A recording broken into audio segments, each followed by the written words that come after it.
देवीं वाचमजनयन्त देवाः तां विश्वरूपा पशवो वदन्ति।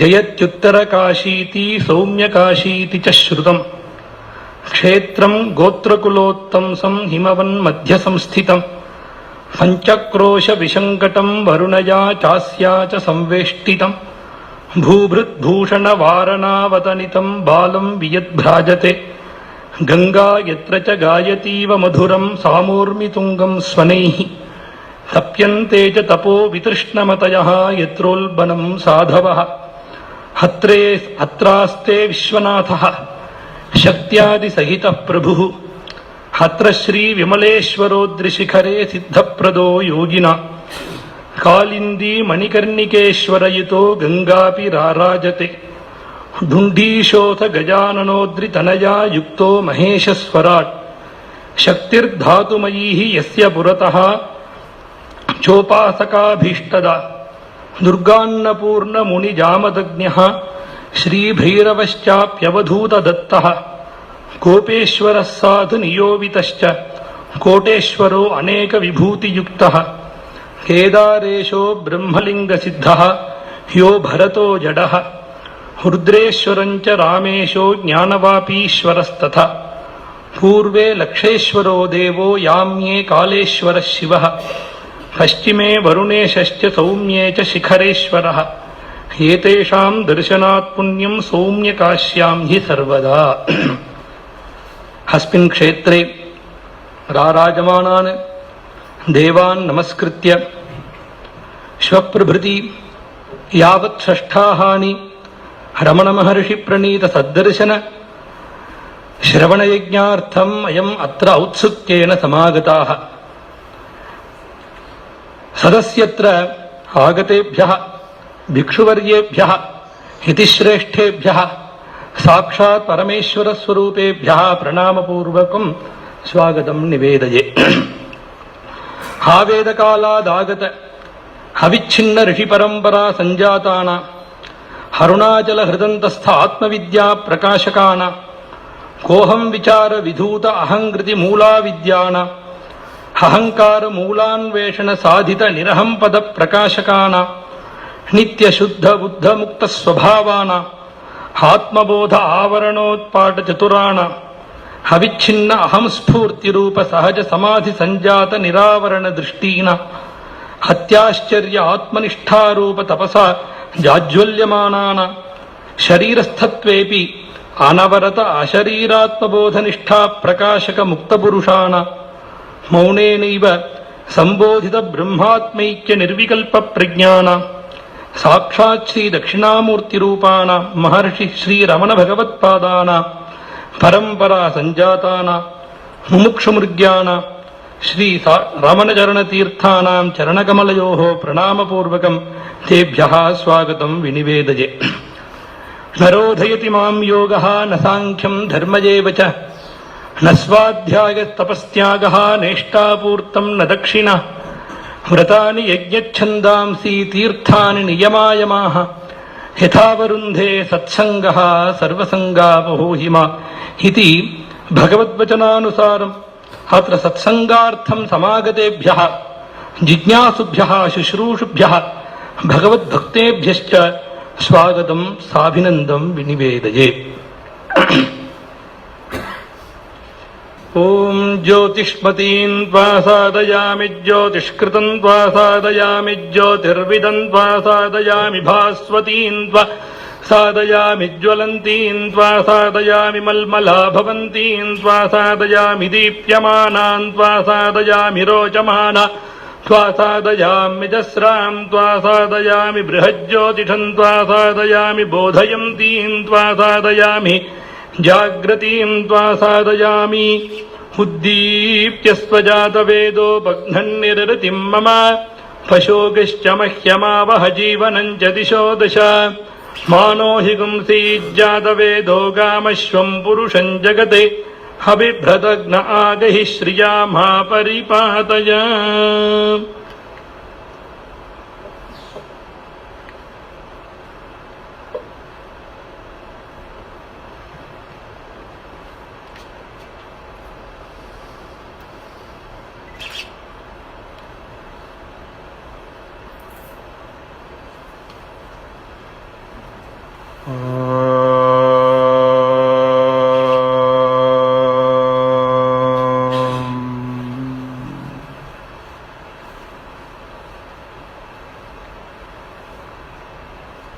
നാരായണായ.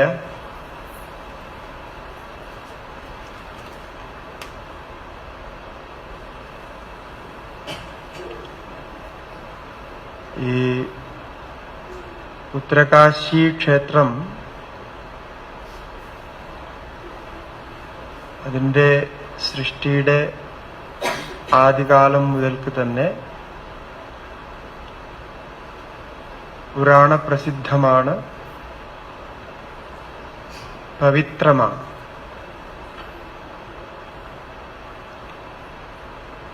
അങ്ങനെയുള്ള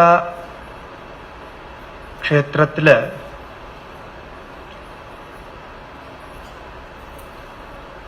നമുക്ക് വരാൻ കഴിയുക, അവിടെ ഈ ഒരാഴ്ച സമയം ചെലവഴിക്കാൻ കഴിയുക, മഹാത്മാക്കളെ ദർശിക്കുക, ഇതൊക്കെ വളരെ വലിയ പുണ്യത്തിന്റെ ഫലമാണ്. ഉത്തരകാശി മഹാത്മ്യം സ്കന്ദപുരാണത്തില് കേദാരഖണ്ഡത്തില് ഉത്തരകാശി മഹാത്മ്യം എന്ന് തന്നെ, സൗമ്യകാശി മഹാത്മ്യം എന്ന് തന്നെ പേരിൽ വന്നിട്ടുണ്ട്. പരമ്പരയായിട്ട് ഇവിടെ മഹാത്മാക്കള് താമസിച്ച് തപസ്സനുഷ്ഠിച്ച് സാക്ഷാത്കാരം നേടിയ സ്ഥലമാണ്. അനേകം ലോകപ്രശസ്തരായ മഹാത്മാക്കൾ ഇവിടെ ഉണ്ടായിട്ടുണ്ട്. അവരെയൊക്കെ കുറിച്ച് നിങ്ങൾ കേട്ടിരിക്കും. നമ്മുടെ ശ്രുതിപഥത്തിൽ വന്ന മഹാത്മാക്കളില് പൂജ്യ തപോവൻ സ്വാമിജികള്, അദ്ദേഹത്തിന്റെ പ്രിയ ശിഷ്യൻ ചിന്മയാനന്ദ സ്വാമിജികള്, അതുപോലെ ശിവാനന്ദാശ്രമം ഋഷികേശത്തില് അധ്യക്ഷനായിരുന്ന ചിദാനന്ദ സ്വാമിജികള്, വിഷ്ണുദേവാനന്ദ സ്വാമിജികൾ എന്ന പേരില് പ്രസിദ്ധനായ, കേരളത്തിൽ പറക്കും സ്വാമികൾ എന്നറിയപ്പെട്ടിരുന്ന അദ്ദേഹം, ഇപ്പോ ഈ അടുത്ത കാലത്ത് സമാധിയായ ദയാനന്ദ സ്വാമിജികള്, അതുപോലെ മഹർഷി മഹേഷ് യോഗിയെ കുറിച്ച് കേട്ടിരിക്കും നിങ്ങൾ. മഹർഷി മഹേഷ് യോഗി, സ്വാമി രാമ, ഇങ്ങനെ അനേകം പേരുടെ പേര് നമുക്ക് തന്നെ അറിയാം. നമ്മൾ ഇവിടെ അറിയുന്നതിന് മുമ്പ്, വരുന്നതിന് മുമ്പ് വേറെ പലരും ഉണ്ടായിരുന്നു. രാമകൃഷ്ണ മിഷനിലെ വിവേകാനന്ദ സ്വാമിജികളുടെ രണ്ടാമത്തെ തലമുറയിൽ വന്ന പലരും ഇവിടെ ഉജ്ജയിനിയിൽ താമസിച്ച് സമാധിയായിട്ടുണ്ട്. അപ്പൊ അങ്ങനെ വളരെ പവിത്രമായ ഒരു സ്ഥലമാണ്. അപ്പൊ ഇത്രയും മഹാത്മാക്കള്, ലോകപ്രശസ്തരായ മഹാത്മാക്കള് ഇവിടെയായിട്ട് ബന്ധം ഉണ്ടായിരുന്നു, ഇവിടെ അവർ താമസിച്ചിരുന്നു, തപസ്സനുഷ്ഠിച്ചിരുന്നു എന്ന് പറയുമ്പോൾ തന്നെ ഈ സ്ഥലത്തിന്റെ ആ മഹാത്മ്യം നമുക്ക് ഊഹിക്കാം. അതിലെ ഏറ്റവും മഹത്തായ അനുഭവം എന്ന് പറയുന്നത്, ഇവിടെ തപോവൻ സ്വാമിജികളുടെ കുടിയയില് അതിപ്പോഴും നമുക്ക് അതുപോലെ കാണാനും അവിടെ നമസ്കരിക്കാനും കഴിയുന്നു. അങ്ങനെ നമസ്കരിച്ചു വന്നിരുന്ന ഈ സദ്ദർശനം ശ്രവണം ചെയ്യാൻ കഴിയുന്നു. അപ്പോ മഹർഷികളുടെ അനുഗ്രഹം, മഹർഷികളുടെ ആവിർഭാവം ഇവിടെ ഉണ്ടാകും. വേദാന്തത്തിന്റെ സാരം ഉദ്ഘോഷിക്കുന്ന ഒരു ഗ്രന്ഥമാണ് നിങ്ങൾ ശ്രവിക്കാൻ പോകുന്നത്.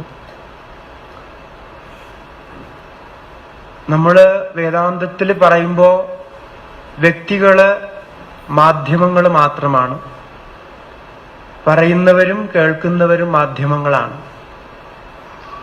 പുസ്തക രൂപത്തില്, ലിപിയുടെ രൂപത്തിൽ നമ്മുടെ മുന്നിലുള്ള സങ്കേതം, സൂചന, അല്ലെങ്കിൽ നമ്മളതിന് പുസ്തകം, അക്ഷരങ്ങൾ എന്ന് പറയുന്നത്, അതും ഒരു മാധ്യമമാണ്. ശരിക്കും പുസ്തകത്തിൽ നിന്നല്ല ആ ജ്ഞാനം പുറത്തേക്ക് വരുന്നത്. അപ്പൊ അത് ശ്രവിക്കുമ്പോൾ നമുക്ക് മനസ്സിലാകും. അത് വരുന്നത് പുസ്തകം മാധ്യമമാക്കിയിട്ട് മനസ്സിന്റെ ആത്മാവിന്റെ ആ ഒരു പ്രതിഫലനത്തിൽ നിന്നാണ് വരുന്നത്. അതിനെയാണ് നമ്മുടെ ശാസ്ത്രം ദർശനം എന്ന് പറയുന്നത്. ദർശനം എന്ന് പറയുമ്പോ സാധാരണ നമ്മൾ കേൾക്കുന്ന ദർശന ശബ്ദത്തിന് അർത്ഥം പറയുന്നത് ഫിലോസഫി എന്നാണ്. വാസ്തവത്തിൽ ഫിലോസഫി അല്ല ദർശനം. ഇംഗ്ലീഷിൽ ഫിലോസഫി തത്വശാസ്ത്രം എന്ന് പറയുന്നതിനും നിന്ന് എത്രയോ ഉള്ളിലുള്ളൊരവസ്ഥയാണ് ദർശനം. ആ ദർശനത്തെ പ്രകടമാക്കാൻ ഒരു മാധ്യമമാണ് ഇപ്പോ നിങ്ങൾ കേൾക്കാൻ പോകുന്ന സദ്ദർശനം. ഇതിൽ ഭഗവാന്റെ സ്വരൂപം അങ്ങനെ തന്നെയുണ്ട്. ഭഗവാൻ എങ്ങനെയാണോ സ്ഥൂല ശരീരത്തില് ഇരുന്ന് ഉപദേശം ചെയ്തത്, അങ്ങനെ തന്നെ ഈ സൂക്ഷ്മരൂപത്തില് ഇന്നും വ്യാപകമായി നിന്നുകൊണ്ട് ഉപദേശം ചെയ്യും. ഇന്നും മഹർഷിയുടെ അനുഗ്രഹവും ദർശനവും ലഭിക്കുന്നവരുണ്ട്. അങ്ങനെ ലഭിച്ച ഒരു മഹാത്മാവാണ് നിങ്ങളുടെ മുന്നിലിരുന്ന് പറയാൻ പോകുന്നത്. അതിന് കാരണം എന്തെന്ന് വെച്ചാൽ ശാസ്ത്രം പറയുന്നത് ജ്ഞാനം ലഭിച്ചു കഴിഞ്ഞാൽ എങ്ങോട്ടേക്കും യാത്രയില്ല എന്നാണ്. ബ്രഹ്മവിദ് ബ്രഹ്മൈവ ഭവതി അത്ര ബ്രഹ്മസമശ്നുതേ ന തസ്യ പ്രാണാ ഉത്ക്രാമന്തി അത്രൈവ സമവലീയന്തേ. ബൃഹദാരണ്യകോപനിഷത്ത് പറയുന്നത് വളരെ വ്യക്തമായാണ്. ബൃഹദാരണ്യകോപനിഷത്തിൽ യാജ്ഞവൽക്യന്റെ വാക്യങ്ങള് അനുഭവവാക്യങ്ങളാണ്. ഇത്രയും സ്പഷ്ടമായിട്ട് ജ്ഞാനം പ്രകടിപ്പിക്കുന്ന, അനുഭവം പ്രകടിപ്പിക്കുന്ന വാക്യങ്ങൾ നമുക്ക് വേറെ കിട്ടില്ല. ഉപനിഷത്തിനെ സംബന്ധിച്ച് പറയുന്നത്, ഉപനിഷത്തുകളിൽ ഏറ്റവും വലിയ ഉപനിഷത്താണ് ബൃഹദാരണ്യകോപനിഷത്ത്.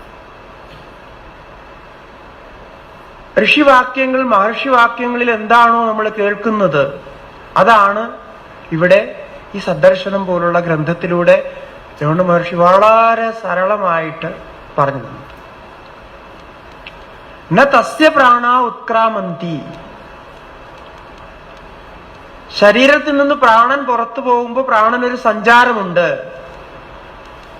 പ്രാണൻ ഇഹലോകം വെടിഞ്ഞ് പരലോകത്തിലേക്ക് പോകുന്നു, ലോകാന്തരങ്ങളെ പ്രാപിക്കുന്നു, ജന്മാന്തരങ്ങളെ പ്രാപിക്കുന്നു. പക്ഷെ ജ്ഞാനിയുടെ കാര്യത്തിൽ അങ്ങനെ ഇല്ല. പിന്നെ എന്താ സംഭവിക്കുന്നതെന്ന് ചോദിച്ചാൽ, ഈ ശരീരത്തിന്റെ പ്രവർത്തനം അവസാനിക്കുമ്പോ, ഇതൊരു യന്ത്രമാണ്, അതിൽ പ്രാണനെ മാധ്യമമാക്കി ചൈതന്യം പ്രവർത്തിക്കുന്നു എന്ന് മാത്രം. ഇതൊരു യന്ത്രം, നമ്മളൊരു വാഹനം ഉപയോഗിക്കുന്നത് പോലെ തന്നെയുള്ളൂ. എത്ര നല്ല വാഹനമായാലും, എത്ര വിലപിടിച്ച വാഹനമായാലും, സുന്ദരമായ വാഹനമായാലും കാലാന്തരത്തില് അതിന് നാശമുണ്ട്, അതിന് തേയ്മാനം സംഭവിക്കും. അതുപോലെ എന്തൊക്കെ ചെയ്താലും ഒരു കാലത്ത് ഇതിന് തേയ്മാനം സംഭവിക്കും, ഇറിപ്പയറബിൾ ആകും. ഇപ്പൊ വാഹനം ചീത്തയായാലേ നമുക്ക് വർക്ക്ഷോപ്പിൽ കൊണ്ടുപോയി റിപ്പയർ ചെയ്യിപ്പിക്കാം. അതുപോലെ നമ്മുടെ ഈ വാഹനം ചീത്തയാകുമ്പോൾ നമ്മൾ ആശുപത്രിയിൽ കൊണ്ടുപോയിട്ട് റിപ്പയർ ചെയ്യിപ്പിക്കുന്നു, അതിനുവേണ്ട ഔഷധങ്ങൾ കൊടുക്കുന്നു, അത്ര തന്നെയുള്ളൂ. അതിൽ കൂടുതലായിട്ടൊന്നും നമുക്ക് ചെയ്യാനില്ല. പക്ഷെ ഒരു സമയത്ത് ഇറിപ്പയറബിൾ ആകും, വണ്ടിയുടെ എഞ്ചിൻ തന്നെ ചീത്തയാകുന്നൊരവസ്ഥയുണ്ട്. അതുപോലെയാണ് ഈ അവസ്ഥ. അങ്ങനെ ആകുമ്പോ ശരീരത്തിൽ നിന്ന് പ്രാണൻ പുറത്തു പോയാൽ അത്രൈവ സമവലീയന്തേ എന്നാണ് പറയുന്നത്. അതുകൊണ്ടാണ് ജ്ഞാനികള് എന്നും എപ്പോഴും എവിടെയും ഉണ്ടായിരിക്കുന്നത്. ഇവിടെ തന്നെ അവരുണ്ടാകുകയാണ്. ചൈതന്യം, വ്യാപകമായ ചൈതന്യത്തിനോട് ഏകാത്മതയെ പ്രാപിക്കുക. ശരീരത്തിലുണ്ടായിരുന്നപ്പോ ആകാരം ഉണ്ടായിരുന്നു, നാമം ഉണ്ടായിരുന്നു,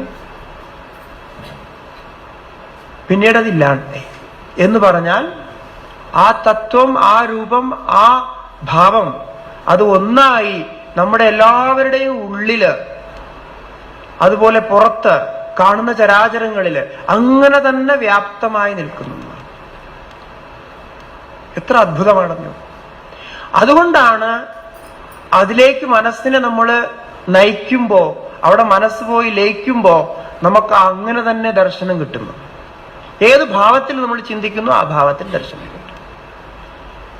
ദർശനം കിട്ടുന്നതിന്റെ ശാസ്ത്രീയതയെക്കുറിച്ച് ആൾക്കാരെ സംശയിക്കാറുണ്ട്. എന്തെങ്കിലും അനുഭവം ഉണ്ടായാൽ അതിന് സംശയം ഉണ്ടാകും. അങ്ങനെയാണ് ഋഷികൾ മന്ത്രദ്രഷ്ടാര, ഋഷയോ മന്ത്രദ്രഷ്ടാര. മന്ത്രങ്ങളെ ദർശിക്കുന്നവരാണ്, ഈ വേദത്തെ കാണുന്നവരാണ് ഋഷികൾ. ആ ഋഷി പരമ്പര ഇന്നും നിലനിൽക്കുന്നു. അതിന് ഉദാഹരണമാണ് യെച്ചൂരിനെ പോലെയുള്ള മഹാത്മാക്കൾ. വാസ്തവത്തില് നമുക്കത് ചിന്തിക്കുമ്പോൾ മനസ്സിൽ തോന്നുന്ന ഒരു അനുഭവം, അല്ലെങ്കിൽ മനസ്സിൽ തോന്നുന്ന, ഞാൻ ആദ്യമായിട്ടാണ് ഇദ്ദേഹത്തെ കാണുന്നത് ഇപ്പോൾ ഇവിടെ. പക്ഷേ നമ്മൾ തമ്മിൽ വളരെ കാലമായിട്ട് പരിചയമുണ്ട്, മറ്റു മാധ്യമങ്ങളിലൂടെ പരിചയമുണ്ട്. അപ്പൊ ഇങ്ങനെ ഋഷി പരമ്പരയിലെ ആ ഒരു ജീവിത രീതി, നമ്മള് പുരാണങ്ങളിലും ഉപനിഷത്തുക്കളിലൊക്കെ കേൾക്കുന്ന ഒരു ജീവിത രീതിയിൽ ഈ കലികാലത്തിന്റെ ഈ മൂർധന്യത്തിലും ജീവിക്കാൻ കഴിയും എന്ന് പ്രത്യക്ഷമായി തെളിയിച്ചു തരുന്ന ജീവിതമാണ് ഇവരെ പോലുള്ളത്. ഇത് തന്നെയാണ് ഋഷി പരമ്പര എന്ന് പറയുന്നത്. ഋഷികൾ ഗൃഹസ്ഥരായിരുന്നു, നിങ്ങൾക്കറിയാം. അവരിലൂടെ ജ്ഞാനം പുറത്തു വന്നു. ആ ജ്ഞാനമാണ് നമുക്കിന്ന് കിട്ടിയിരിക്കുന്നത്. അവർ ഗൃഹസ്ഥരായിരുന്നതിന് കാരണം, നമ്മളൊരിക്കൽ നമ്മുടെ ആചാര്യന്മാരോട് ചോദിച്ചു, എന്തുകൊണ്ടാണ് അവർ ഗൃഹസ്ഥരായിരുന്നത്? അപ്പൊ അതിന് ഒറ്റ വാക്കിലെ ഉത്തരം, ഗൃഹസ്ഥരാണോ സന്യാസിമാരാണോ സിദ്ധരാണോ എന്നുള്ള ഭേദം ജ്ഞാനത്തെ സംബന്ധിച്ചല്ല. അവർ ഗൃഹസ്ഥരായിരുന്നതിന് ഒറ്റ കാരണം നമ്മുടെ ആചാര്യൻ പറഞ്ഞത് വളരെ വളരെ ശരിയാണ്. എന്താണെന്ന് ചോദിച്ചാൽ, വൈദികമായ കർമ്മങ്ങള്, വൈദികമായ നിഷ്ഠകള്, ആചാരങ്ങള് പൂർണ്ണമായി അനുഷ്ഠിക്കാൻ, സന്ധ്യാവന്തനം തുടങ്ങിയുള്ള അവസാനം വരെയുള്ള എല്ലാം അനുഷ്ഠിക്കാനും അതോടൊപ്പം ജ്ഞാനം പ്രാപിക്കാനും പൂർണ്ണ അധികാരമുള്ളത് ഗൃഹസ്ഥർക്കാണ്. അപ്പൊ ആ ആചാരം, വൈദിക ആചാരങ്ങൾ നിലനിർത്താൻ അവർ ജ്ഞാനികളായിട്ടും ഗൃഹസ്ഥരായി തന്നെ തുടർന്നു. എത്ര ശരിയാണെന്നോ. സന്യാസം എടുക്കുമ്പോൾ നിങ്ങൾക്കറിയാം, സന്യാസം എടുത്തു കഴിഞ്ഞാൽ ഉപവീതവും ശിഖവും ഒന്നും ഉണ്ടാവില്ല, അതൊക്കെ മാറ്റും. അത് കഴിഞ്ഞാൽ കർമ്മമെല്ലാം അവസാനിച്ചു. പിന്നെ സന്യാസത്തിന്റെ ആയ ചില നിഷ്ഠകൾ, ആശ്രമധർമ്മങ്ങൾ മാത്രമാണ് പാലിക്കേണ്ടതായിട്ടുള്ളത്. അപ്പൊ ഒരു സന്യാസിയുടെ ജീവിതം കണ്ട് അതിന്റെ ആശയം എടുക്കാൻ എല്ലാവർക്കും കഴിയും, പക്ഷെ അതുപോലെ ജീവിക്കാൻ എല്ലാവർക്കും കഴിയില്ല. അങ്ങനെ ആൾക്കാരെ ജീവിക്കാതെ വന്നാൽ 80,000 സൂക്തങ്ങൾ പറയുന്ന ആ ആചാരങ്ങൾ, വേദത്തിന്റെ ആചാരങ്ങൾ മുഴുവൻ ലുപ്തമായി പോകും. അത് പാടില്ല. വൈദിക ധർമ്മ സംരക്ഷണമാണ് നമ്മുടെ സനാതന ധർമ്മം എന്ന് വന്നാൽ അത് പാടില്ല. അതുകൊണ്ടാണ് ഇത്തരത്തിലുള്ള ഗൃഹസ്ഥ ജീവിതങ്ങൾ നമുക്ക് പുനഃസ്ഥാപിക്കേണ്ടി വരുന്നത്. വാനപ്രസ്ഥാശ്രമത്തിന്റെ ആ ആശയം വീണ്ടും കൊണ്ടുവരണം. വാനപ്രസ്ഥാശ്രമം വന്നാൽ ഇന്ന് സമൂഹത്തിൽ കാണുന്ന ഒരുപാട് പ്രശ്നങ്ങൾക്ക് സമാധാനമാകും. നിങ്ങൾ ഇദ്ദേഹത്തിൽ നിന്ന് കേട്ടിട്ടുണ്ടാവും അതിനെക്കുറിച്ച്. അപ്പൊ ഇതൊക്കെ വാസ്തവമാണ്, സത്യമാണ്. ഇതൊന്നും വേദകാലത്തിൽ മാത്രം ചെയ്യേണ്ടതല്ല. വേദകാലം എന്ന് പറഞ്ഞൊരു കാലമേ ഇല്ല. ഇതൊക്കെ വിദേശികൾ ഉണ്ടാക്കിയ കൺസെപ്റ്റാണ്. വേദത്തിന് ഒരു കാലവും ഇല്ല, അത് കാലാതീതമാണ്. സൃഷ്ടി ഉണ്ടാകുമ്പോൾ വേദം പ്രകടമാകുന്നു, സൃഷ്ടിയിലെ എല്ലാ ചരാചരങ്ങളിലും അത് വേവിക്കുന്നു, അത് കഴിഞ്ഞ് അതിലേക്ക് പോകും. അപ്പൊ അതിൽ നിന്ന് ഭൗതികവും അതിന്റെ ഏറ്റവും ഉന്നതമായ ആധ്യാത്മികവുമായിട്ടുള്ള ആത്മജ്ഞാനവുമായിട്ടുള്ള സ്ഥിതിയുണ്ട്. ആത്മജ്ഞാനമായിട്ടുള്ള സ്ഥിതി എങ്ങനെയാണെന്നറിയാൻ മഹർഷിയെ പോലെയുള്ള മഹാത്മാക്കള് ഈ യുഗത്തിൽ നമ്മുടെ മുന്നിൽ പ്രകടമായി. അപ്പൊ നോക്കൂ, എത്ര അത്ഭുതമാണെന്ന് നോക്കൂ. അതും പ്രകടമായി കാണിച്ചു. ഇങ്ങനെയാണ് ജ്ഞാനത്തിന്റെ ഉത്തമാവസ്ഥ. ഇങ്ങനെയാണ് ഒരു സദ്ഗ്രഹസ്ഥനായി ജീവിക്കേണ്ട അവസ്ഥ. അത് ഇങ്ങനെയാണ് സന്യാസത്തിന്റെയും ജ്ഞാന പ്രചാരത്തിന്റെയും അവസ്ഥ. ജ്ഞാനയജ്ഞം ചെയ്യേണ്ടത് എങ്ങനെയാണ്? ഇതൊക്കെ കാണിച്ചു തരണ്ടേ? ഇതൊക്കെ പ്രത്യക്ഷം കണ്ടാലല്ലേ നമുക്ക് അനുഭവിക്കാനാവും. അപ്പൊ ഇത് ഭഗവത് അനുഗ്രഹം എന്നല്ലാതെ, മഹാത്മാക്കളുടെ അനുഗ്രഹം എന്നല്ലാതെ വേറെ ഒന്നും പറയാനില്ല. ഈ ഭാവത്തില് നമ്മൾ എന്താണോ നമ്മുടെ ഉള്ളിലുള്ളത് അതിനെ തന്നെ നമ്മൾ ഉൾക്കൊള്ളുകയാണ്. ഒന്നും നമ്മൾ പുതിയതായിട്ട് പ്രാപിക്കുന്നില്ല. വിമുക്തശ്ച വിമുച്യതേ, മുക്തനായിരുന്നിട്ട് തന്നെ മുക്തനാവുകയാണ്. ഒന്നും പ്രാപിക്കുന്നില്ല. പ്രാപ്തി ആദ്യം തന്നെ ഉണ്ട്. അത് തിരിച്ചറിയുകയാണ്. വളരെ വളരെ സന്തോഷം. എല്ലാവരും ഈ സമയത്ത് ഇവിടെ കൂടി ഇങ്ങനൊരു സത്സംഗം ചെയ്തു. അവിടെ എനിക്ക് വരാനും നിങ്ങളെയൊക്കെ കാണാനും ഒക്കെ കഴിഞ്ഞു. ഇവിടെയുള്ള മഹാത്മാക്കളുടെ എല്ലാവരുടെയും അനുഗ്രഹം ഉണ്ടാവട്ടെ. ഏത് നിമിഷത്തിലാണ് നമുക്ക് ആ ആത്മാവിന്റെ ആ അസ്തിത്വവുമായിട്ട്, ആ സച്ചിദാനന്ദ സ്വരൂപവുമായിട്ട് ഐക്യത പ്രാപിക്കുന്ന ആ ഒരു ജ്ഞാനവൃത്തി ഉണ്ടാകുന്നത്, ജ്ഞാനഭാവം ഉണ്ടാകുന്നത്, അത് നമുക്കറിയില്ല. അതിനുവേണ്ടി കാത്തിരിക്കണം. ഓരോ നിമിഷവും അതിനു വേണ്ടി. പ്രതിബോധ വിദിതം മതം അമൃതത്വം ഹി വിന്ദതേന. ഓരോ ബോധത്തിലും അതുണ്ട്. മഹർഷി വീണ്ടും വീണ്ടും പറഞ്ഞത് അതാണ്. ആ ബോധത്തില് ഞാൻ ആരാണെന്നറിയുന്നു. അത് ഏത് നിമിഷത്തിലും ഉണ്ടാവാം. സത്സംഗം കേട്ടുകൊണ്ടിരിക്കുമ്പോൾ തന്നെ ഉണ്ടാവണമെന്നില്ല. അപ്പോഴും ഉണ്ടാകാം. ഭക്ഷണം കഴിക്കുമ്പോഴും ഉണ്ടാകാം. ജപിക്കുമ്പോഴും തപിക്കുമ്പോഴും നടക്കുമ്പോഴും ഏത് ക്ഷണത്തിലും ഉണ്ടാകാം. എപ്പോഴാണോ അത് ഉണ്ടാകുന്നത് അത് നമ്മൾ തിരിച്ചറിയണം. അതിനുവേണ്ടി ഓരോ വൃത്തിയെയും, ഓരോ വിചാരത്തെയും, ഓരോ അഹമഹികയെയും നമ്മൾ ശ്രദ്ധിക്കണം. അങ്ങനെ ശ്രദ്ധിച്ചുകൊണ്ട് ഇത് ശ്രവണം ചെയ്യുക. എല്ലാത്തിൻ്റെയും സാരം ഇത് തന്നെയാണെന്ന് മനസ്സിൽ ഉൾക്കൊള്ളുക. നമ്മളെ തന്നെ നമ്മൾ തിരിച്ചറിയുന്ന ഒരവസ്ഥയിലേക്ക് എത്തുക. ഇത്രയും വാക്കുകൾ പറഞ്ഞ് ഈ സന്ദർഭത്തില് ഈ പരിപാടി നന്നായിട്ട് നടക്കണമെന്ന് ആശംസിച്ചുകൊണ്ട് എൻ്റെ വാക്കുകൾ ചുരുക്കുന്നു. നമസ്കാരം. ഓം ശ്രീ ചിന്മയ സദ്ഗുരവേ നമഃ. My hearty welcomes to Ruchur Swamiji, to Swami Hari Brahmendranand Ji. It's my fortune to sit with Swamiji over here. And I welcome all of you to our ashram, where our Gurudev Swami Chinmayanand Ji came and learned from a great Swami, Swami Tapovan Ji Maharaj. What should I tell about this ashram? When Mama was speaking, his emotions were speaking. We could see his emotions, and we can understand what this place is. I'll tell you one small incident, and then I will conclude. When I came over here, very new, as a brahmachari, I came over here, and I had very little sanskar. Even today I have very little sanskaras, as a brahmachari, as a sannyasi. And to live in an ashram, that sanskaras also were not there in me. Even today they are not there in me. Even trying to learn it today also.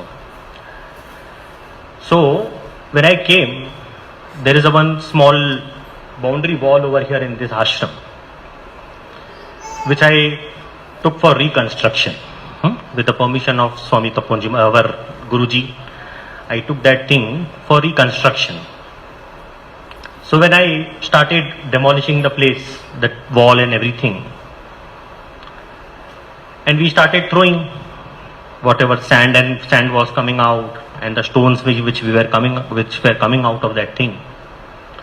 So we started throwing it away. I didn't know anything about it. Swamiji called me one day, and he asked me, "What are you doing with the stones? whatever stones, whatever sand is coming out of that place, what are you doing with that thing? I told Swamiji, I am just telling him to throw it away. That was the first day when Swamiji scolded me very angrily. And he told, you know what are you doing? What does that sand means? What does those stones means? Each and every particle of that sand and each and every stone, which the boulders which you are throwing, is having that energy of Swami Tapovanji Maharaj, and you are throwing it away. Tell us, where are you throwing it away? If you don't need it, we will keep it in our ashram, and when our ashram we will construct and we will do the work, we will use those stones and that sand over there in our ashrams. So I immediately realized my mistake, and I started telling those people that bring those stones back. And then when it was crushed, then we used it again, used it again. In that similar way, Swamiji has been guiding me so many times. So I keep on doing mistakes, and our Swamiji keeps an eye on me always. And he helps me to again come on the path. So this is this place, what we are now over here, and we are going to study this text called Saddarshanam from Swamiji. So I congratulate you, all of you, to be over here in the association of so many saints staying over here, so many saints. And they are not ordinary saints. They may look very ordinary to us, but they are like great people, which I see like, and I have understood from my Swamiji staying over here around me and guiding me over here. Even my Guruji. So he tells, you are the most blessed one in the whole organization, because you are in Uttarkashi. For two reasons. One, I am staying in this ashram over here, and two, I am in the association of so many saints staying around over here. So I congratulate you all to be over here, and thank you so much. Hari Om.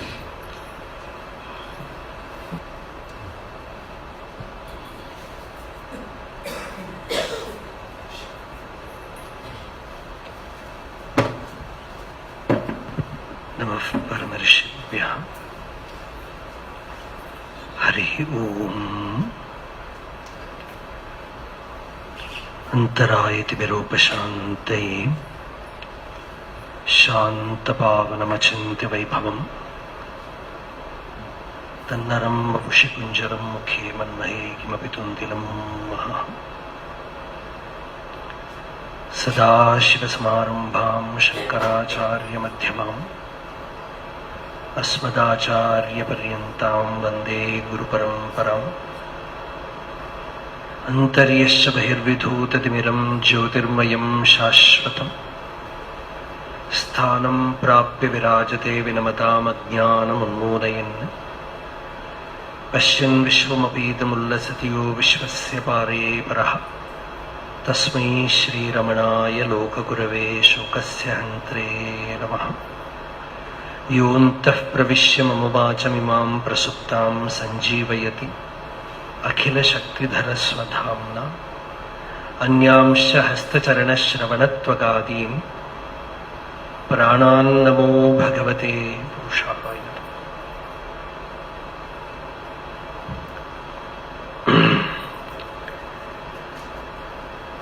இந்த திவ்ய க்ஷேத்திரத்துல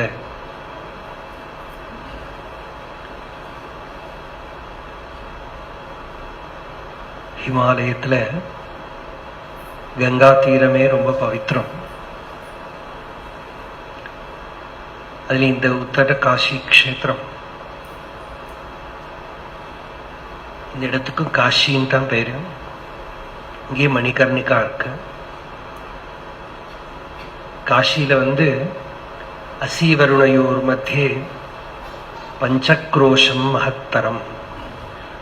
அதுபோல இங்கேயும் பஞ்சக்ரோஷம். தபோவன் மகாராஜ் ஈஸ்வர தரிசனம் அப்படின்னு அவரோட ஜீவ சரித்திரத்தை சம்ஸ்கிருதத்தில் எழுதியிருக்கார். அது மலையாளத்தில் பரிபாஷை பண்ணி சின்னத்துல நிறைய தடவை படிச்சிருக்கேன்.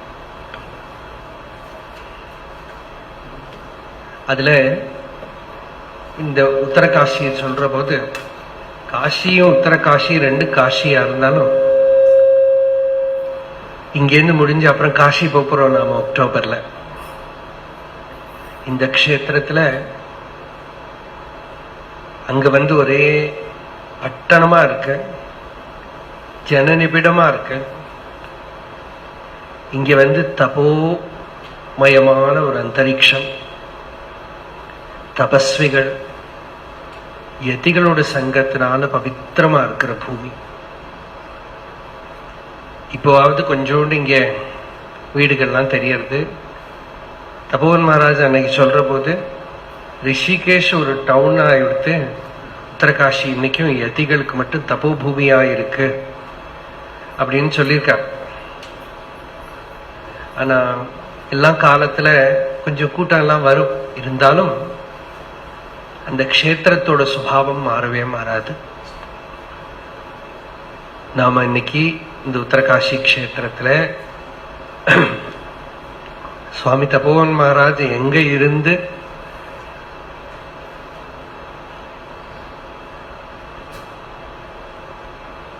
ஆத்மானந்த ரசத்துல இருந்தாரோ, எங்க வந்து நிறைய முமுட்சுக்கள் வந்து வேதாந்த சிரவணம் பண்ணினாலோ, அன்னைக்கு அது ஒரு சம்பிரதாயமாவே இருந்தது சொல்லுவா. ஒரு உபனிஷத்தாவது தபோவன் மகாராஜ் கிட்ட வந்து சிரவணம் பண்ணிட்டு போறது அப்படிங்கிற ஒரு சம்பிரதாயமாவே இருக்கு. சுவாமி சின்மயானந்த்ஜி இங்க வந்து வேதாந்த சிரவணம் 7 வருஷம் இருந்து வேதாந்த சிரவணம் பண்ணதெல்லாம் அந்த பயோகிராஃபி படிச்சா நமக்கு தெரியும். நிறைய பேர் வேதாந்த சிரவணம் பண்ணியிருக்கா தபோவன் மகாராஜ் கிட்ட. சுவாமிஜி கூட அவ வேதாந்த சிரவணம் பண்ண சைதன்யானந்தஜி அவரும் தபோவன் மகாராஜ் கிட்ட தான் வேதாந்த சிரவணம் பண்ணார்னு சொல்லிட்டு இருந்தார். அந்த பரம்பரையிலேயே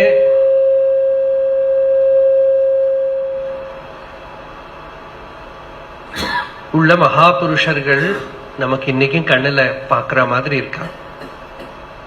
சுவாமி ஹரி பிரம்மேந்திரானந்தஜி நிறைய கேள்விப்பட்டிருக்கேன் நான்.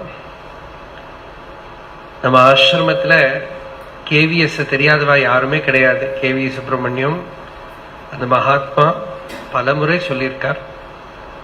பால்ய காலத்திலே சின்ன வயசுலயே இங்க வந்து சந்நியஸ்ய ஸ்ரவணம் குறியாத், நீ எப்படி சாஸ்திரம் சொல்றதோ அது போல சர்வசங்க பரித்தியாகம் பண்ணி வேதாந்த சிரவணம் பண்ணி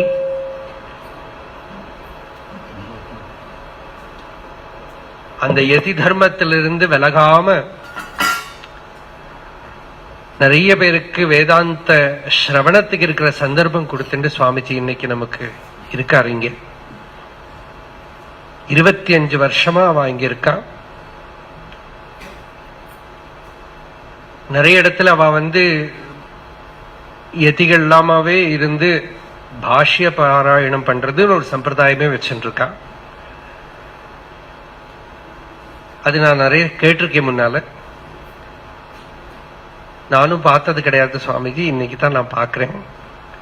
அவளே வந்து நமக்கு இங்க இந்த சத்தர்ஷனம் யஜ்ஞத்தை உத்காடனம் பண்ணது நமக்கு ஒரு பெரிய அனுகிரகம். அதே போல இந்த இடத்துல இருக்கிற ஆச்சாரியர் சுவாமிஜி ரொம்ப பிரியமா பரம வினயத்தோட நம்ம கிட்ட பேசினார்.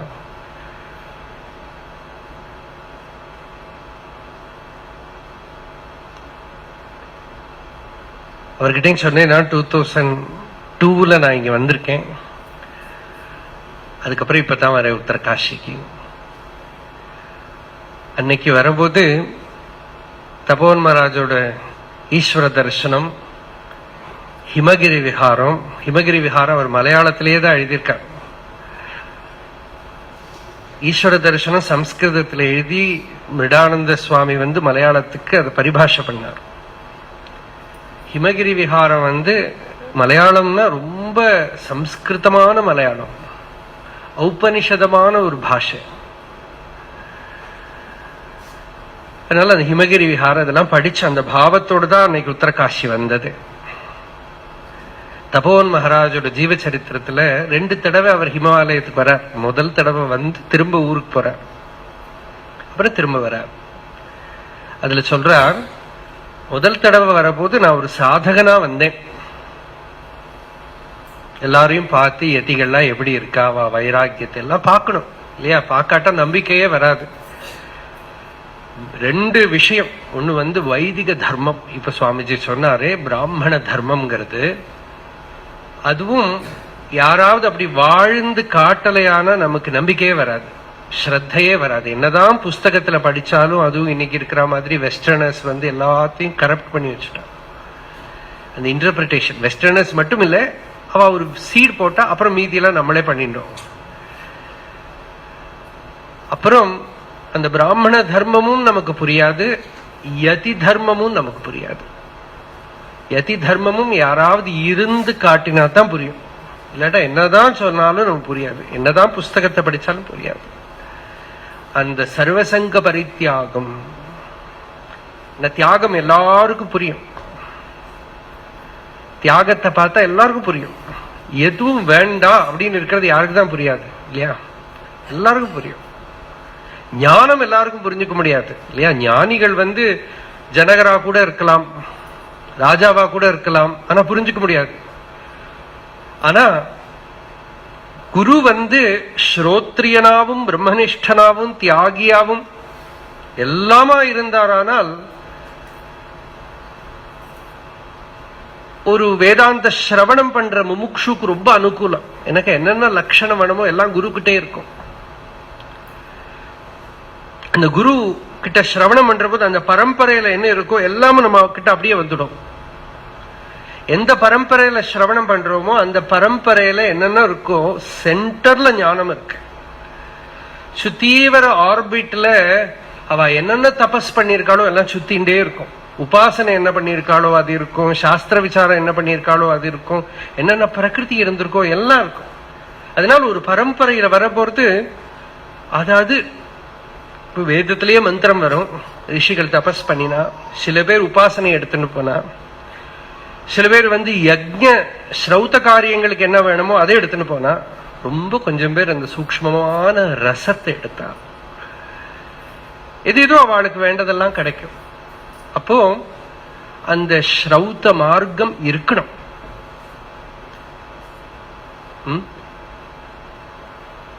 அப்பதான் அதுக்குதான் பிராமணத்துவம்னு பேரு.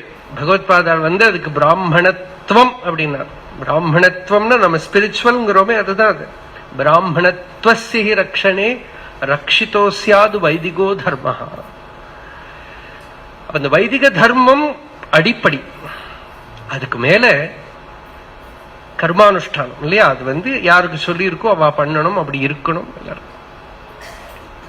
அது ஒரு பக்கம். இன்னொரு பக்கம் யதி தர்மம். அது இந்த பூமியில பார்த்தோமானா, உத்தரகண்டத்துல பாக்கறத நமக்கு அது தெரியும். நான் இப்ப கார்ல வந்துட்டு இருந்தேன். Swamiji told his experience. Today I had an experience. I was coming in the car and I was just telling so much distance, such a beautiful landscape, and all Mahatmas, they were all पैदल ही चल रहे थे. सब पैदल ही चल रहे थे. मैं गाड़ी में आने में भी इतने दूर लगते हैं. எல்லாரும் கால் நடையாத்தானே போயிட்டு இருந்தா அப்படின்னு சொன்னப்போ, அந்த கார் ஓட்டின்னு இருக்கிற டிரைவர் இருக்காரு, அவர் சொன்னா, நான் பத்ரி நாராயணன் பூஜை பண்ற பரம்பரையில வந்தவன், ஒரு பட்,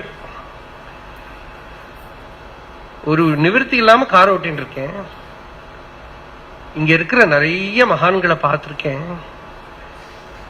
அவள்லாம் நடந்து போவா, அவள்லாம் பகவானுக்குன்னு சர்வமா சமர்ப்பணம் பண்ணிட்டு போறாளா, எந்த ஆபத்தும் யாருக்கும் வராது. கார்ல போற பிலிகிரிம்ஸ் எல்லாம், there are a lot of incidents of accidents or something happening, but nothing happens to sadhus because they are taken care by Ishvara. So that is the driver is telling me, and he started narrating many incidents and many aitiham. As Swamiji was telling me today, that if you go to the Pahadis, you will hear as Atma Tirtham. முன்னாடியே நான் சுவாமிஜி கொடுத்துருக்கேன். சுவாமிஜி சொல்லிட்டு இருந்தேன், பகவத் பாதாள் சரித்திரம் நமக்கு கிடைக்கிறது கொஞ்சம். இந்த பஹாடிஸ்ல ஒவ்வொரு இடத்துல போனாலும் அவள்லாம் சங்கராச்சாரியரை பத்தி கதை சொல்லுவான். இந்த ஊருக்கு வந்திருக்காரு, இங்க பண்ணியிருக்காரு, இங்க பிரதிஷ்டை பண்ணியிருக்கார். அவளுக்கு படிக்க தெரியாது, வாசிக்க தெரியாது. ஆனா அவ அப்பா தாத்தா பரம்பரையா சொல்லி கேட்டுன்னு வந்த கதை. அப்போ அந்த மாதிரி ஒரு தப்போ பூமி இது. இதுல வரபோதுதான் யதி தர்மம் என்னன்னு தெரியும். ரமண பகவானை பத்தி சொல்ற போது காவியகண்டர் சொன்னார், யதி தர்ம ததிம் பரிபாலயதா பரிதஷ்ய தமோ வினிவாரயதா. யதி தர்ம ததிம் பரிபாலயதா, அந்த யதி தர்மத்தை பரிபாலனம் பண்றது. தபோர் மகாராஜா அப்படித்தான் இருந்தார். அந்த யதி தர்மத்துல அவ்வளவு நிஷ்டை. ரெண்டுமே ரொம்ப கஷ்டம். வைதிக தர்மம் சரி, பிரவர்த்தி மார்க்கத்துல இருக்கிறது ஒரு பக்கம், நிவர்த்தி மார்க்கத்துல இருக்கிறது ஒரு பக்கம். பிரவர்த்தினாக்க இப்ப நம்ம ஒர்க் பண்றோமே, அது பிரவர்த்தி இல்ல. வேதம் விதிச்ச கர்மாவை பண்ணிண்டு நிஷ்காமமா பண்ணிண்டு பலத்தை எதிர்பார்க்காம பண்ணிண்டு அவன் சித்தசுத்தி அடையலாம், இல்லை ஞான நிஷ்டையிலையும் இருக்கலாம். அகர்மாவே கர்மாவை மாத்தலாம், அகர்மாவே மாத்தலாம். அப்படி எந்த நிலையில வேணா இருக்கலாம் இல்லையா? அப்படி பிரவருத்தி தர்மத்துல இருக்கிறவாளும் இருக்கா. பிரவருத்திரபி தீரஸ்ய நிவிருத்திருபஜாயத்தே நிவிருத்திரபி மூர்க்கஸ்ய பிரவருத்தி பலதாயினி அப்படிமா. அதனால அந்த மாதிரி இருக்கிறவாளும் இருக்கலாம் இல்லையா? பிரவருத்தி தர்மத்துல இருந்து நல்ல, இப்ப கூட தீட்சிதரை சொல்லியிருந்தேன், அவரை மாதிரி யாரை பார்க்க முடியும் இல்லையா? மலை போல ஒரு பிராமணன். ஸ்கூல்னா என்ன பார்த்தது கிடையாது, அந்த பக்கமே போல. அவ அப்பா அம்மா எல்லாம் நல்லா படிச்சவா. அப்படி இருந்தும் குழந்தை அந்த மாதிரி யாருக்கு தைரியம் வரும்னு சொல்லுவான் தியாகம் பண்றதுக்கு. ஸ்கூல்ல விடாம வேதாத்தியனம் தான் பண்ணணும், சாஸ்திரம் தான் படிக்கணும், சம்ஸ்கிருதம் தான் படிக்கணும்னு சொல்லி அக்னிஹோத்திர பர்யந்தம் போய் நல்ல வேதாந்த சாஸ்திரஜர். சம்ஸ்கிருதத்துல வியாகரணம், சாகித்யம், எந்த விஷயத்தை எடுத்தாலும் ஒரு மலை மாதிரி. அது எங்கேயோ இருக்கு இல்லையா பீஜம். அது பாக்குற போதுதான் ஒரு நிம்மதி நமக்கு. அப்பாடா அது இருக்கு, அந்த நெருப்பு போல அந்த ஸ்பார்க் ஸ்புலிங்கம் இருக்கு. ஒரு பக்கம் யதி பிராமண தர்மம் கர்மானுஷ்டானங்கிறது ஒரு பக்கம் பாக்குறோம், யதி தர்மங்கிறது இன்னொரு பக்கம் பாக்குறோம். இது ரெண்டும் பார்க்க கிடைக்கிறது இருக்கே, நம்ம அனுஷ்டானம் பண்ணினோமோ பண்ணலையோ பார்க்க கிடைக்கிறதே பெரிய லாபம். நஹி அம்மையானி தீர்த்தானி ந தேவாக மிருச்சிலாமயாக தே புனந்தி உருகாலேன தர்ஷனாதேவ சாதவா அப்படின்னு பாகவதம் சொல்றது. ஜலம் மட்டும் தீர்த்தம் இல்லை, ஒரு அம்மையானி தீர்த்தானிங்கிறது பாகவதமே இப்படி சொல்லுமா? ஒரு சும்மா ஒரு கங்கையை பார்த்தா கங்கையை பரபிரம்மவாரி அப்படி இருந்து தீர்த்தங்கள்னா இந்த தண்ணி இல்லப்பா. ந தேவாமிருச்சிலாமையாக கல்மண்ணாம் தெய்வங்கள் அப்படி அம்மகத்துக்களுக்கு இணையாகாது. கல்மண்ணாம் தெய்வங்கள்னா கோவில் இருக்கிறது கல்லு மண்ணா அப்படியே நம்ம பாக்குறோம் இல்ல. அப்படி பாக்கிறானால் எவ்வளவோ காலத்துக்கு அப்புறம் சுத்தம் பண்ணும். ஆனா சாதவா பரமஹம்சர்கள் இருக்காளே, விரக்தர்கள் இருக்காளே, ஞான நிஷ்டர்கள் இருக்காளே, தர்ஷனாதேவ. பகவான் ரமணரை பார்த்த முருகனார் சுவாமிகள் கிட்ட ஒரு ஜேர்னலிஸ்ட் கேட்டார். Journalist asked Swami Muruganar was a very saintly person, was very, he is a great poet also. About 40,000 Tamil verses he has written about Maharshi's teaching and Maharshi's. So one journalist asked Swamiji, what sadhana you did? And he said, sadhana? It's almost like an angry retort. Sadhana? Bhagavan did not give me time even to close my eyes. Before I could close my eyes, the thing is over. The thing is over. Because as Swamiji said, vimuktasya vimuchyate. It is your real nature. Already you are that. And you need a Deshika from outside to tell you you are that. Saddarshanatile varapurathu shlokam. Ahasputam tattvamasiti vedaha tathapi asamprapya paratmanishtham bhuyo vicharaha mati durbalatvam tat sarvata swatmataya hi bhati. நம்ம ஸ்வஸ்வரூபமா பிரகாசிச்சுட்டே இருக்க வஸ்து, நம்மள அதுவாவே தான் இருக்கும், ஆனா தெரியலங்கிறோம். பகவத்பாதாள் பாஷ்யத்துல இடத்துல சொல்றா, மாயேனா என்ன அப்படின்னு சிஷ்யன் கேட்டா வச்சுக்கோங்களேன், குரு சொல்ற ஒன்னும் இல்லப்பா, நான் இவ்வளவு சொல்லி உனக்கு புரியறது இல்லையே, அதான் மாயேனா. அஹோ அதிகம்பீரா துரவகாஹ்யா விசித்ரா இயம் மாயா. சங்கராச்சாரியரே கையை மலத்தின்னு விட்டாரு. என்ன சொன்னாரு, எனக்கே புரியல. என்ன புரியல? உனக்கு எப்படி புரிய மாட்டேங்கிறதுன்னு புரியல. அஹோ அதிகம்பீரா துரவகாஹ்யா விசித்ரா இயம் மாயா. என்ன புரிய, என்ன மாய விசித்திரனாக்கா, இவ்வளவு சாஸ்திரங்கள் சொல்றது நீ ஆத்மா தத்துவமசின்னு கர்ஜனம் பண்ணின பிறகும் புரியல. அகம் அமுஷ்ய புத்திர இது அனுச்சியமானேபி கிருண்ணாதி. இவன் நான் இவனோட பிள்ளை, இவனோட பேரன், அது யாரும் சாஸ்திரம்னு சொல்லல, அது ஒன்னு ஆத்மா ஆத்மான்னு சொல்றது இல்லையா. ஒரு பிரசித்த ஸ்லோகம் உண்டு. இவன் என்ன பண்றான், ஸ்ருதி கிட்ட இவனுக்கு நம்பிக்கை இல்லை, ஜோல்சியங்கிட்ட நம்பிக்கை இருக்கு. அந்த அளவுக்கு கூட இவனுக்கு ஸ்ருதி வாக்கியத்துல நம்பிக்கை இல்லைன்னு ஒரு மகானோட ஹிருதய வேதனை வச்சுக்கோளே. அத்தியாஷ்டமீதி நவமீதி சதுர்தசீதி ஜோதிஷ்கவாச்சே உபவசந்தி பக்தியா. ஒரு ஜோல்சியம் இன்னைக்கு இந்த அஷ்டமிக்கு இந்த விரதம் பண்ணு, நவமிக்கு இந்த விரதம் பண்ணு, அதோட மகாத்மியம் எல்லாம் சொன்னா அவன் அப்படியே பண்றான், ஏதோ பலத்தை எதிர்பார்த்துண்டு. ஸ்ருதேஸ்துவஹோ தத்துவமசீதி வாக்கியம் விஸ்வசந்தி அத்புதமே ததேவ. அந்த ஸ்ருதி மாதா கருணையோட மாத்ரு சதேபியா சஹசிரேபியா கருணையா கரியசி ஸ்ருதி ஜனனி அப்படின்னு. ஸ்ருதி மாதா எப்படி இருக்கா, 100 கணக்குக்கு 1000 கணக்குக்கு அம்மாவை விட கனமா இருக்காள் அவ. அவ்வளவு கருணையோட அவ சொல்றா, உனக்கு எந்த குறையும் இல்லப்பா. சரீரம் நீ நினைச்ச குறை இருக்கு, நிகத்தவே முடியாது. தேகம் நான் நினைச்சா யாருக்கு நகர்த்த முடியும் சொல்லுங்க? யாருக்கும் எந்த குறையும் நகர்த்த முடியாது. ஏன்னா தேகத்துல இருக்கிற குறைய நகர்த்த முடியாது. 3 பிராந்தி சொல்லுவா தேகத்துக்கு. ஒண்ணு ஆத்மத்துவ பிராந்தி, இதுதான் நான் அப்படின்னு ஒரு பிரமை. அப்புறம் குணாதான பிராந்தி, இதுல ஏதோ குவாலிட்டி எல்லாம் ஆட் பண்ணிக்க முடியும். அப்புறம் தோஷாபனய பிராந்தி, இந்த சரீரத்துல இருக்க தோஷத்துல சித்தர்கள்லாம் சிரமம் பண்ணிருக்கா. இன்னைக்கு மாடர்ன் மெடிக்கல் சயின்ஸ் சிரமம் பண்றது எல்லாம் பண்ணியும் எங்க போறோம்? செத்து தான் போறோம் இல்லையா. சுவாமி Chinmayananda சொல்வர், a sorrowful travel from the womb to the tomb. That's all. உடம்பானா அவ்வளவுதான், ஒண்ணும் பண்ண முடியாது, அழிஞ்சு போயிடும். ஆனா நீ உடம்போ நாம் உடம்போ அப்படின்னு கேட்கிறாரு உள்ளதினார்ப்பது.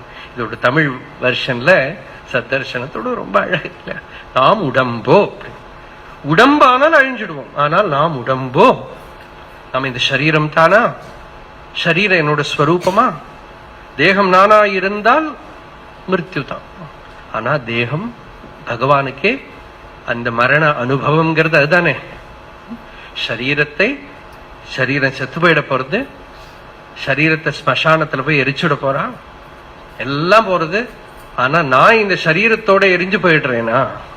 இல்லை, இந்த சரீரம் நான் இல்லை. இதுல இருந்து அந்நியமா ஏதோ ஒன்னு ஹிருதயத்துல பிரகாசிச்சுட்டே இருக்கு, உள்ள அகம் அகம்னு பிரகாசிச்சுட்டு இருக்கு.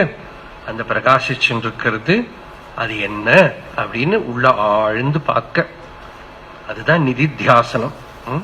தபோவன் மகாராஜ் ரொம்ப பியூட்டிஃபுல்லா ஒரு புக், அது ரொம்ப நாள் Chinmaya mission they were not aware of that book.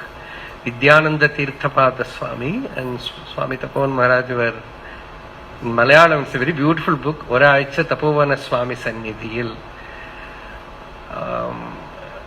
About 15 years back we had a saptaham in Pawai. Then I told that Niranjananand or Swamini Amma that such a book exists.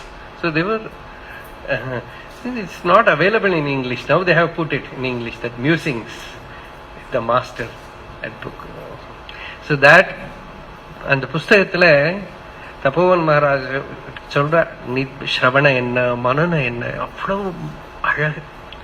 அதுல பார்த்தோம்னா பகவான் இந்த நான்யார் விசார சத்தர்ஷனத்துல நாம பார்க்க போறோம். அது என்ன அப்படின்னா அது நேரடியா இருக்கிற வஸ்து. அதனால முதல்ல சிரவணம் பண்ணணும், மனனம் பண்ண எல்லாம் பண்ணணும்.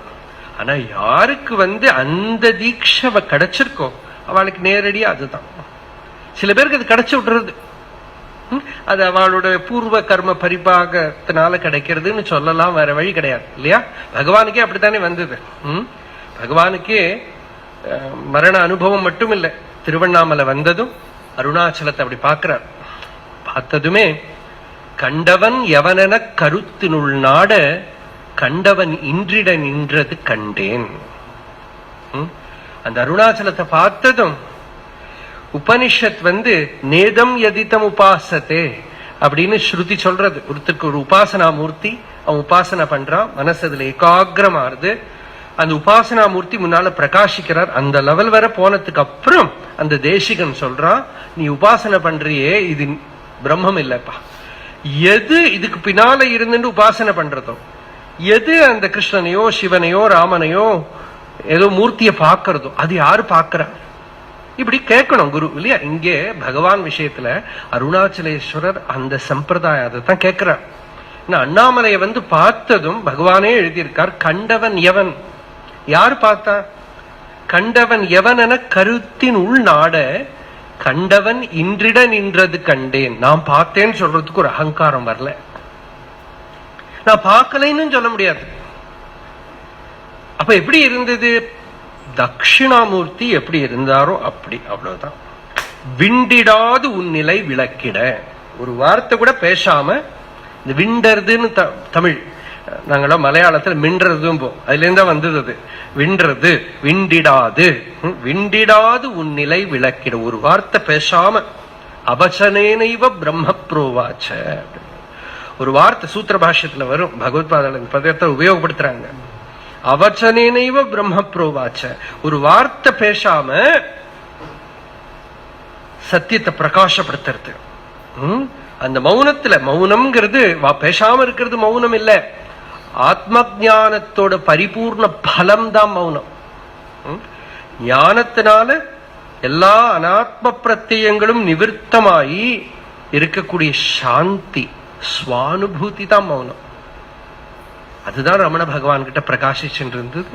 தபோவன் மகாராஜ் அவர் சரித்திரத்திலையும் பகவான மலையில பார்த்துட்டு இறங்கி வர போது சொல்றார், சாந்தி தான் பிரம்மம், சாந்தி தான் மோட்சம், சாந்தி தான் ஞானம்னு நிச்சயம் பண்ணிட்டு இறங்கி வந்தேன் அப்படின்னு. எல்லாம் நிதித்தியாசன பலம் என்ன, ஆத்ம விசாரத்தோட பலம் என்ன, என்ன கிடைக்க போறது? ஆத்ம ஜானம்னா என்ன? ஞான அனுபவம் வந்தவனுக்கு என்ன கிடைச்சது, என்ன பெரிய லாபம் வந்தது? சாந்தி, நலகுலையாத சாந்தி. பாகவதம் சொல்றது எல்லா பக்தி பாவத்தையும் சொல்லிட்டு, எல்லா பக்தி பாவங்களும் எங்க போய் முடியறதுன்னா, நதிகளெல்லாம் போய் கடல்ல போய் கலக்கிற போல, தத பராம் சாந்தி முபைதி சாட்சாத், நிறைஞ்ச சாந்தி ஹிருதயத்துக்குள்ள ஒரு பிரம்ம சாந்தி.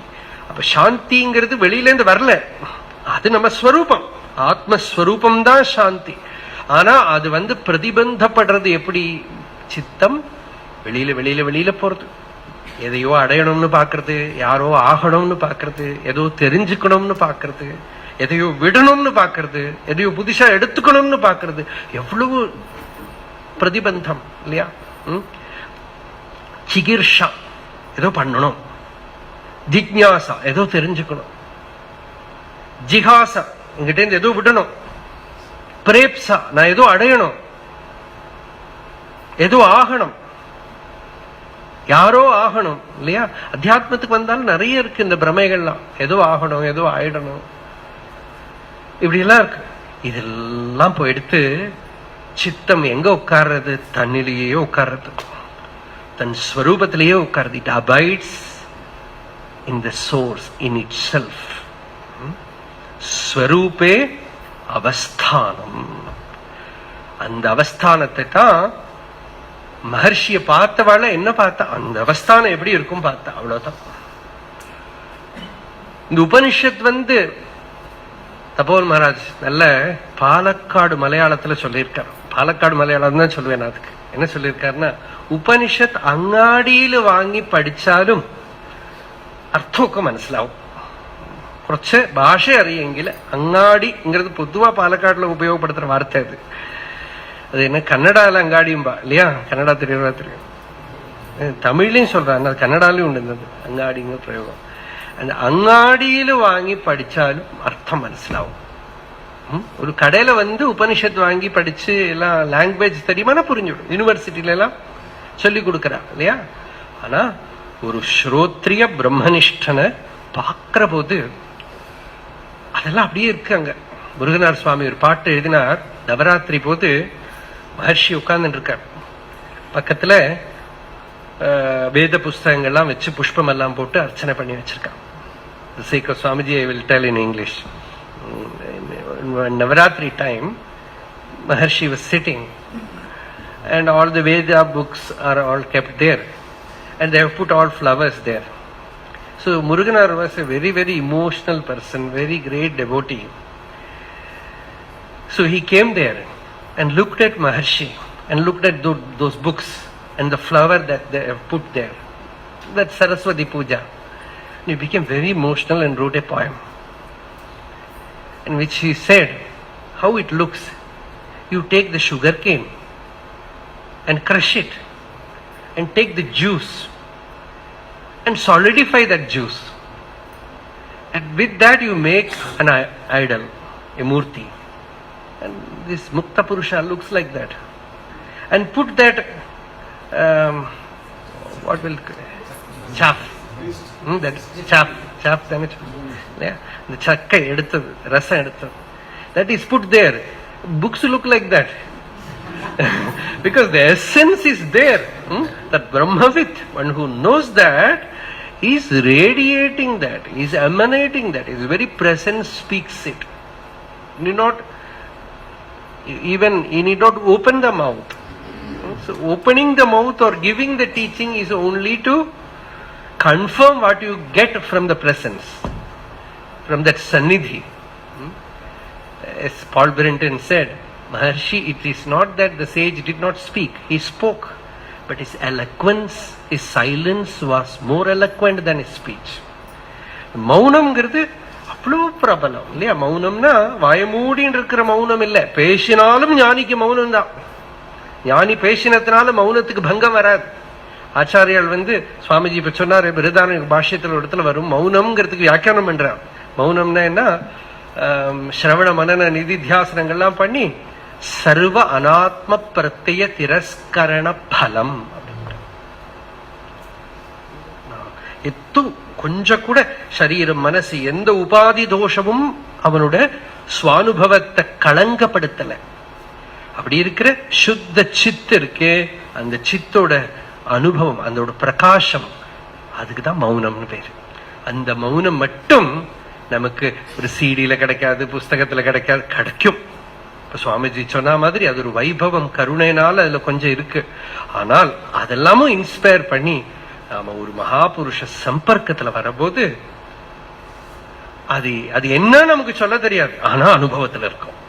நிறைய வெஸ்டர்னர்ஸ் கூட எழுதினா மகர்ஷியை பார்த்துட்டு, the silence is so solid, it's so potent, as if you can cut it with a knife. அது என்னது? It is a meaningless sentence, but they know what they wrote. How can you cut silence with a knife? But it is there. It speaks, it conveys. அது ஹிருதயத்திலேருந்து ஹிருதயத்துக்கு கொடுக்கிறது இல்லையா? அந்த கொடுக்க கூடியது யாரு தங்கிட்ட சுவாயத்தம் பண்ணிட்டு இருக்கானோ. வேதம் சொல்றது, சத்வாரி வாக் பரிமிதா பதானி தானி விதுர் பிராமணா ஏ மனிஷினா. வாக்குக்கு 4 பாதங்கள் இருக்குன்னு நம்ம ஒரு டேப் ரெக்கார்டர்ல கேட்டுதானா வைகரி சப்தத்துக்கும் வெளியில போயிட்டு இருந்தது. ஒரு சிடியில கேட்டா வைகரி வாக்கு கூட இல்ல. இதுல வைகரி வாக்கு என்னன்னா, இப்ப ஒருத்தர் பேசுற போது வைகரி வாக்கு காதுல விழுறது. சில சமயத்துல நம்ம கேஷுவலா பேசுவோமே, இந்த உதட்டுலேன்னு மட்டும்தான் இருக்கும், உள்ள பாவ கிரகிச்சுன்னு வருது. பஷ்யந்தி மத்தியமா பரா இல்லையா? ஞானியோட வாக்கு மட்டும் தானி விதுர் பிராமணா ஏ மனிஷினா. ஞானிகள் அந்த 4 பாதத்தையும் தொட்டுண்டு அந்த ஆகாஷ கங்கை அந்த பூமியை தொடருது. அந்த அனுபூதி வாக்குல பிரபலமா வெளியில வருது. அது நமக்கு அவ எழுதி கொடுத்த கிரந்தங்கள்லயும் இருக்கும், அவ பேசுற போது இருக்கும், அவ சந்நிதியில இருக்கும். அவளோட காலத்துக்கு அப்புறம் நமக்கு கிரந்தங்கள் ரொம்ப முக்கியமா போயிடுறது. ஏன்னாக்கா கிரந்தங்கள்ல தான் அந்த சாநித்தியம். இப்ப கிருஷ்ணாவதாரத்தையே சொல்ற போது சொல்றோம், திரோதாய பிரவிஷ்டோயம் ஸ்ரீமத் பாகவதார்ணவம் தேனேயம் வாங்மயி மூர்த்தி பிரத்யக்ஷாவர்த்ததே ஹரேஹே அப்படின்னு. அதுபோல இந்த சத்தர்சனமும் பகவான் ரமணரோட வாங்மயி மூர்த்தி தான். அது ஒரிஜினல் நம்ம முன்னாடியே தமிழ்ல சொல்லியிருக்கோம், உள்ளது 40 தமிழ்ல. அதை காவியகண்ட கணபதி முனி சம்ஸ்கிருதத்துல பண்ணதுதான் சத்தர்சனம். இன்னமும் லக்ஷ்மண சர்மாவும் அதை சம்ஸ்கிருதத்துல பண்ணியிருக்கார். நாம இப்ப சத்தர்சனத்தை தான் எடுத்துட்டு இருக்கோம். சின்மயா மிஷன்ல அது கமெண்ட்ரி புக்கு கூட இருக்கு. உபதேசசாரம் பகவானே சம்ஸ்கிருதத்துல பண்ணினது. இந்த சத்தர்சனத்தை சம்ஸ்கிருதத்தை நாம எடுத்துட்டு இருக்கோம். ஏதோ ஒரு ஆலம்பம் வேணும் சத் சங்கத்துக்கு.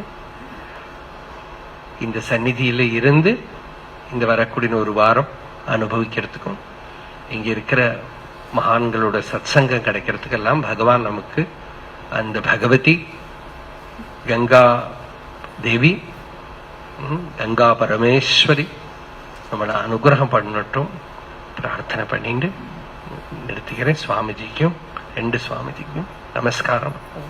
ஹர நம பார்வதி பதயே ஹர ஹர மகாதேவ.